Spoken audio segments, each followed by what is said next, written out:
Now simply get started by opening your Z Archiver app and then locate your eFootball game file. So if I come in here, you can see I'm already having my game file in here. So all you have to do, tap on it just once and then click extract here, and it's going to start extracting all the files that you need. Now if you have not set up your PPSSPP emulator on your device before, then you're going to need to watch my PPSSPP setup videos, which are fully available on my YouTube channel. So go ahead and watch that if this is your first time setting up PPSSPP, so you can set that up before coming to continue this video. So let's simply wait for it to finish extracting the game files. All right, it is done extracting. Now if I go into the folder right now, you can see each and everything that we're going to be needing is here. So right now we have to start moving these files to the original PSP folder. Please do make sure to stay focused, because if you have to make any mistake, it's not going to work at all. So let's start with save data.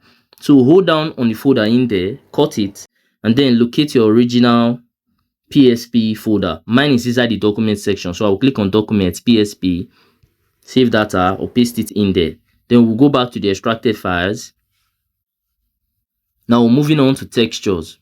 So we are going to have to move everything in here. So we have to select everything here. So simply click the three dot icon, click on multi-select, click this done icon. You are going to see select all. Select all, then hold down on your screen. You're going to see cut it, and then go to your original PSP folder. Like I said, mine is in the document section. So this is the texture. I'll paste everything in here. All right, I'm done with that.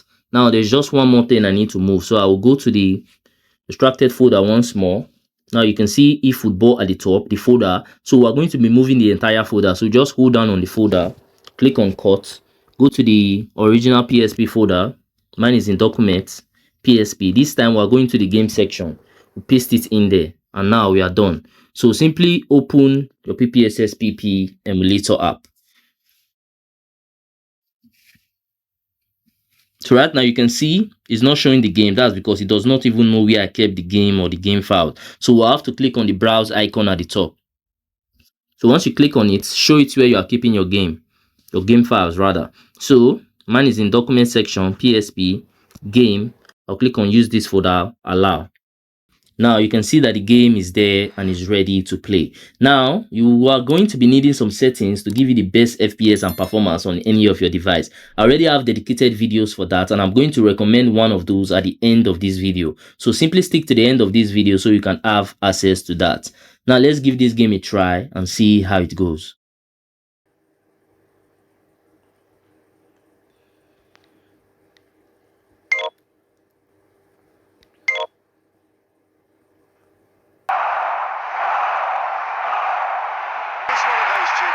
Appreciated by those he plays with, yeah, there's no doubt about that. For me, the perfect go-between player in that final third, he links up midfield. Lastly, if you found any value from this video, then do consider smashing that subscribe button to help me on my YouTube growth journey, because I've been trying to get to 5,000 subscribers for a while now, and it have actually been taking me forever just to get there. But I know that with your help, through you smashing that button, I can actually get there super fast and super easy. Also, by now I think you might be seeing some of my similar videos or some of my playlists on your screen. So if you have some free time, you can also watch that to learn more from my channel, because we learn every day. And that's it for that. I'm going to see you guys on my next video.